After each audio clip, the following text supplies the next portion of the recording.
Monster ini kembali lagi, dan kali ini jumlahnya jauh lebih banyak. Tapi yang bikin ngeri bukan soal siapa yang menang, tapi soal rahasia kelam yang selama ini terkunci rapat di balik tembok raksasa ini.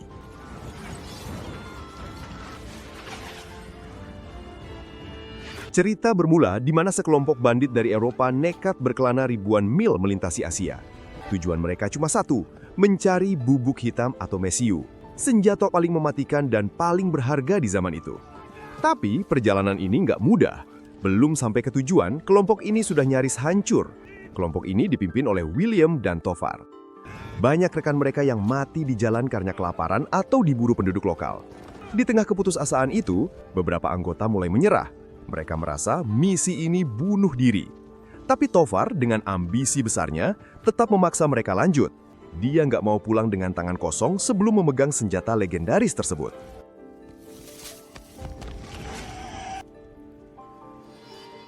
Malam itu, saat mereka mencoba beristirahat di sebuah gua, maut datang menjemput tanpa suara. Sesuatu yang sangat cepat dan kuat menyerang dari kegelapan. Satu persatu anggota bandit itu tewas tercabik-cabik dalam hitungan detik. Di tengah kekacauan, William berhasil menebas sesuatu yang menyerangnya. Keesokan harinya, William dan Tovar menyadari kalau mereka adalah satu-satunya yang selamat. Tapi ada yang aneh. William menemukan sebuah tangan makhluk yang terpotong, berwarna hijau, bersisik, dan punya kuku yang sangat tajam. Mereka nggak tahu makhluk apa itu, tapi mereka memutuskan untuk membawanya sebagai bukti, tanpa sadar kalau benda itu bakal mengubah nasib mereka selamanya.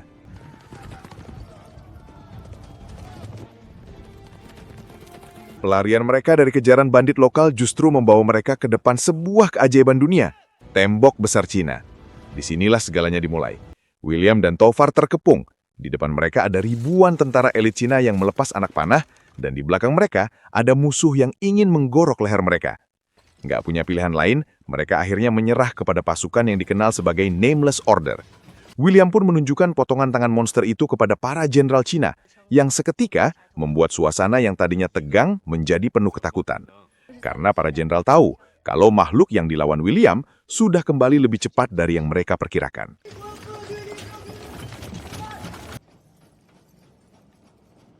William dan Tovar benar-benar dibuat terpana. Di balik tembok ini, ternyata ada sebuah organisasi militer rahasia bernama The Nameless Order. Mereka ini bukan tentara biasa, tapi pasukan elit yang sudah dilatih seumur hidup hanya untuk satu tujuan, menjaga gerbang dari serbuan makhluk yang disebut Tao Tie. Jenderal Xiao, pemimpin tertinggi di sana, awalnya sangat curiga. Namun saat William menunjukkan potongan tangan hijau yang dia tebas di gua, seluruh ruangan mendadak hening. Para jenderal itu saling pandang dengan tatapan horor. Mereka sadar, monster yang seharusnya muncul setiap 60 tahun sekali itu ternyata sudah bangun dan sedang menuju ke arah mereka.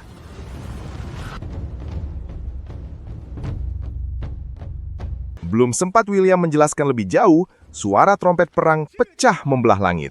Inilah momen yang paling ditunggu-tunggu. Kita bakal diperlihatkan pemandangan militer paling unik yang pernah ada. Pasukan diatur berdasarkan warna zirah mereka. Ada pasukan zirah hitam, Bear Troop, sebagai garda depan. Pasukan merah, Eagle Troop, yang memegang busur panah. Pasukan kuning, Tiger Troop, yang mengoperasikan mesin berat. Dan yang paling ikonik, pasukan biru, Crane Troop. Ini adalah pasukan wanita yang melakukan aksi ekstrim. Mereka terjun bebas dari ketinggian tembok menggunakan tali pengaman hanya untuk menusuk monster di bawah sana, lalu ditarik kembali ke atas. Benar-benar aksi yang bikin jantung mau copot. William dan Tovar yang masih dalam kondisi terikat cuma bisa bengong melihat skala perang ini. Lembah di bawah tembok berubah jadi lautan monster hijau yang haus darah. Mereka bergerak sangat terorganisir, seolah-olah dikendalikan oleh satu pikiran kolektif. Disinilah kita tahu alasan kenapa tembok ini dibangun setinggi dan sekuat itu.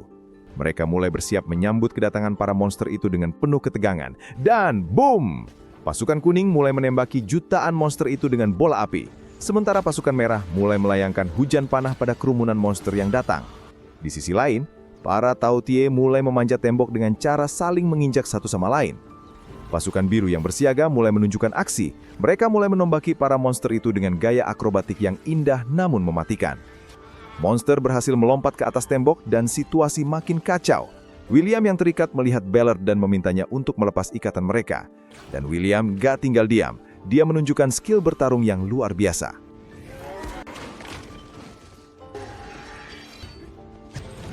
Meskipun William dan Tovar berstatus tahanan, aksi heroik mereka dalam menghalau gelombang pertama ini gak bisa diabaikan. Pasukan Cina berhasil memukul mundur monster-monster itu untuk sementara. Akhirnya, Nameless Order ini menaruh sedikit respect pada mereka karena telah membantu memerangi monster. Tapi bagi William, ini bukan soal kepahlawanan. Dia melihat sesuatu yang jauh lebih berharga di sana. Tumpukan besar bubuk hitam, mesiu, yang dia incar. Disinilah konflik batin William dimulai. Apakah dia akan membantu menyelamatkan dunia atau mengkhianati mereka demi membawa pulang harta karun itu?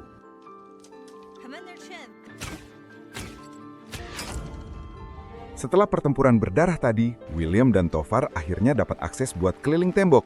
Tapi disinilah semuanya jadi makin rumit. Saat mereka tertidur, mereka dikagetkan oleh datangnya Ballard. Ballard membisikkan satu rencana kotor. Lupakan soal jadi pahlawan. Ayo kita curi bubuk mesiu itu sekarang dan kabur dari sini. Tapi saat rencana pencurian mulai disusun, sebuah fakta mengejutkan terungkap. Jenderal Wang menemukan batu magnet di tas William. Awalnya, William pikir itu cuma batu biasa. Tapi ternyata, batu itulah alasan kenapa dia nggak mati di gua. Magnet ini punya kekuatan buat mematikan pendengaran para Tautie. Bikin mereka bingung dan nggak bisa dengar perintah sang ratu.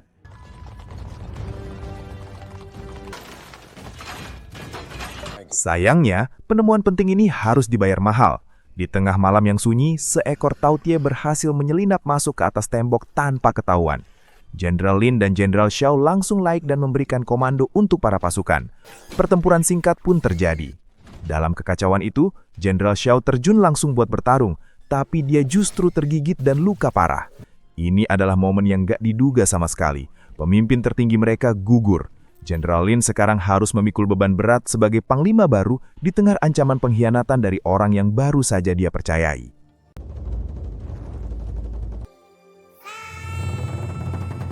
Setelah penghormatan terakhir pada Jenderal Xiao selesai, para petinggi pasukan ini mulai menyusun rencana. Salah satunya, menangkap Tautie ini untuk dijadikan percobaan bahwa magnet itu memang benar bekerja. Namun di sini, konflik internal jelas semakin terlihat antara William dan Tovar. Tovar terlihat tidak senang saat William memutuskan membantu pasukan ini, karena rencana mereka yang sebenarnya mencuri bubuk hitam itu dan kabur bersama Ballard.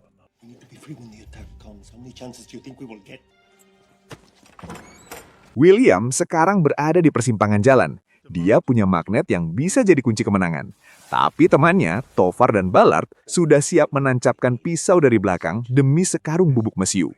Satu pilihan salah, maka bukan cuma mereka yang mati, tapi seluruh peradaban manusia bakal rata dengan tanah.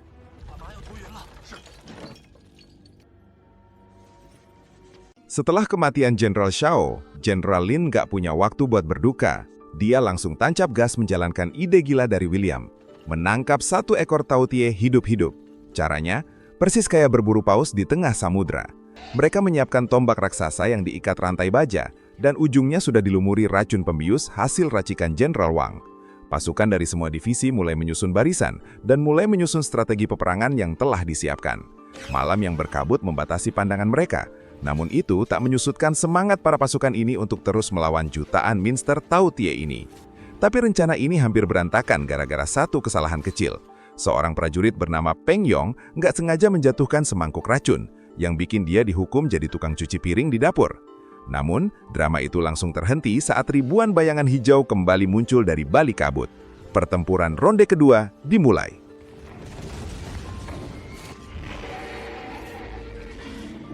Para monster Tautie ini mulai berdatangan mengikuti komando dari sang ratu. Tapi kali ini, mereka lebih cerdas dalam pengepungan mereka. Satu persatu Tautie ini mencoba memanjat tembok yang membantang.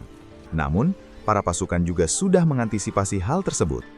Di pertengahan tembok itu perlahan terbelah, kemudian muncullah pisau tajam yang berputar-putar, menebas setiap monster yang berusaha merangkak menaiki tembok tersebut. Di sisi lain, pasukan bertombak mulai terjun menghajar setiap monster yang naik. Meskipun sebagian dari mereka akhirnya jadi santapan para monster. Namun, keberanian mereka tak pernah luntur. Suasana berubah jadi neraka saat pasukan China membombardir lembah dengan batu api agar monster lain gak mendekat. Di sisi lain, pasukan menyiapkan tombak raksasa guna menangkap salah satu monster Tao Tie ini untuk dijadikan percobaan. Satu persatu panah melesat. Di tengah hujan api itu, beberapa Tao Tie berhasil tertusuk tombak beracun. Tapi makhluk ini punya tenaga yang luar biasa. Rantai baja pun hampir putus ditarik olehnya. Beberapa dari monster ini berhasil melepaskan tombak yang menancap di tubuhnya. Sementara yang lain membantu koloninya untuk lepas dari tombak berantai itu.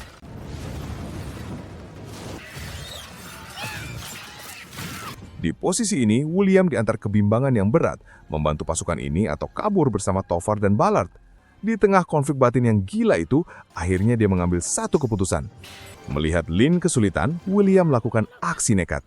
Dia terjun langsung dari ketinggian tembok menggunakan rantai, berayun di antara taring-taring tajam, demi mengikat rantai tambahan ke tubuh monster itu. Beberapa dari monster itu menyerang William secara tiba-tiba. Refleks, William langsung melayangkan serangan ke para monster tersebut. Saat William hampir tewas disergap dari belakang, Tovar muncul jadi penyelamat dengan tombaknya.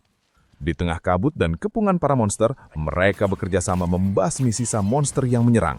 Kerjasama ini berhasil. Monster itu akhirnya pingsan dan ditarik ke atas tembok. Namun William pingsan di tengah kabut itu. Apakah dia akan selamat? Di sisi lain, mereka mencoba kekuatan magnet itu. Dan benar saja, saat batu magnet didekatkan ke kepalanya, monster ganas itu mendadak jinak dan ketakutan. Ini adalah bukti nyata bahwa magnet adalah kelemahan mereka.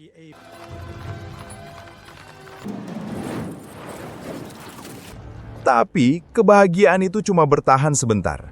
Saat mereka fokus di atas tembok, para Tao Tie ternyata jauh lebih pintar dari yang manusia duga. Mereka nggak cuma menyerang dari depan, tapi diam-diam menggali lubang raksasa di bawah tanah untuk menembus tembok. Jutaan monster sudah berhasil lewat dan sekarang sedang berlari menuju ibu kota, Bianliang. Di tengah krisis global ini, pengkhianatan yang ditakutkan akhirnya terjadi. Tovar dan Ballard meledakkan ruang penyimpanan bubuk mesiu mencuri berkarung-karung senjata itu. William yang mendengar itu langsung datang, sempat berdebat sebentar, akhirnya mereka kabur meninggalkan William yang pingsan karena dijebak oleh mereka. William langsung diikat karena mengira telah berkhianat. Karena kekecewaan ini, akhirnya dia dijebloskan ke ruangan gelap.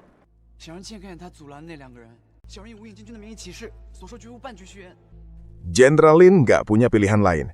Dia harus mengejar monster-monster itu sebelum mereka sampai ke istana. Dia memutuskan untuk menggunakan teknologi paling berbahaya yang pernah mereka buat. Balon udara bertenaga mesiu. Satu persatu, balon udara dilepaskan ke langit, membawa pasukan berani mati menuju ibu kota. Tapi kengerian belum berakhir. Banyak balon yang meledak di udara karena angin kencang, mengubah langit malam jadi hujan api yang memakan banyak korban prajurit terbaik mereka. Di tengah kekacauan itu, Peng Yong diam-diam membawa kunci dan membebaskan William. Dia langsung berlari di atas tembok, menanyakan di mana Jenderal Lin berada.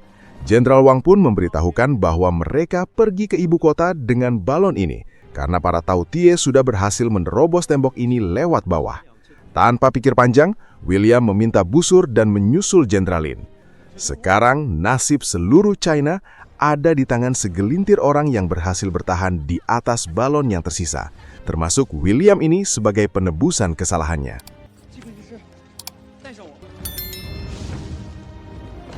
Sementara William dan pasukan elit terbang menuju ibu kota, nasib para pengkhianat di luar tembok justru berakhir tragis. Ballard yang licik ternyata tega meninggalkan Tovar sendirian di tengah gurun dan membawa kabur semua bubuk mesiu. Tapi karma itu instan. Ballard justru tertangkap bandit lain dan diikat. Mereka tidak mengetahui kalau barang bawaannya adalah bom. Tanpa sengaja, mesiu itu terkena api unggun, menciptakan ledakan dahsyat yang langsung melenyapkan Ballard dalam sekejap. Di sisi lain, Tovar yang mendengar ledakan itu langsung datang ke lokasi. Akhirnya, dia membawa lagi barang curian itu di atas kudanya. Malangnya, belum sempat melangkah jauh, dia ditangkap kembali oleh pasukan Nameless Order.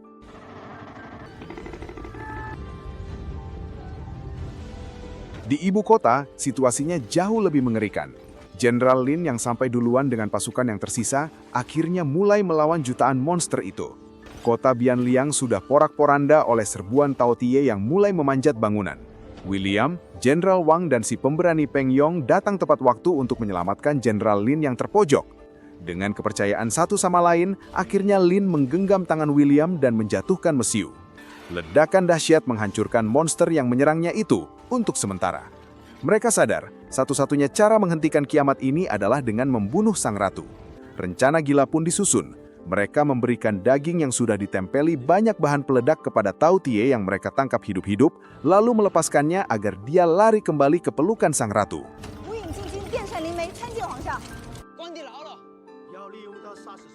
Tapi, jalan menuju kemenangan harus dibayar dengan darah.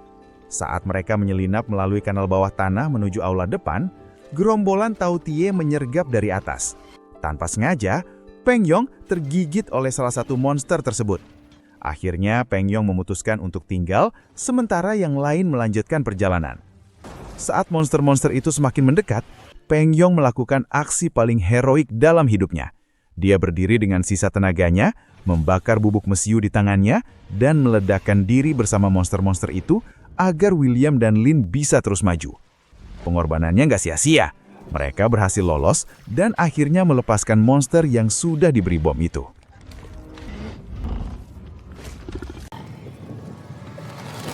Jenderal Wang memutuskan tinggal untuk menjaga pintu dengan magnet, sementara William dan Jenderal Lin akhirnya sampai di puncak menara, tepat di atas sang ratu yang sedang lahap memakan umpan daging bermesiu tadi. Tapi percobaan memanah mereka gagal total karena ribuan pengawal Tao Tie menutupi sang ratu.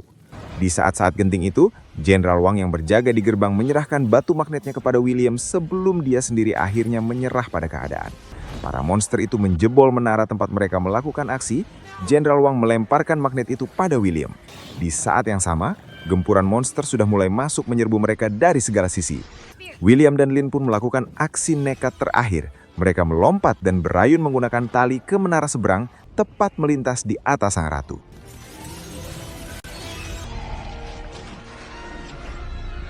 Di udara, dengan fokus penuh, William melepas anak panahnya. Boom! Ledakan besar terjadi tepat di jantung formasi perlindungan.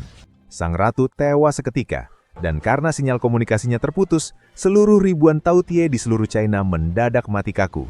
Dunia akhirnya selamat oleh pengorbanan dan perjuangan tanpa pamrih. Sebagai imbalan, Jenderal Lin yang kini jadi pimpinan tertinggi menawarkan hadiah apapun kepada William. Tapi bukannya meminta emas atau bubuk mesiu, William justru meminta Tovar dibebaskan agar mereka bisa pulang ke Eropa bersama-sama. Keduanya pun pergi sebagai sahabat, dikawal oleh kavaleri China, meninggalkan tembok besar yang kini menjadi saksi bisu perjuangan mereka. Cerita berakhir dengan Jenderal Lin yang menatap penuh harap, naksir sama William.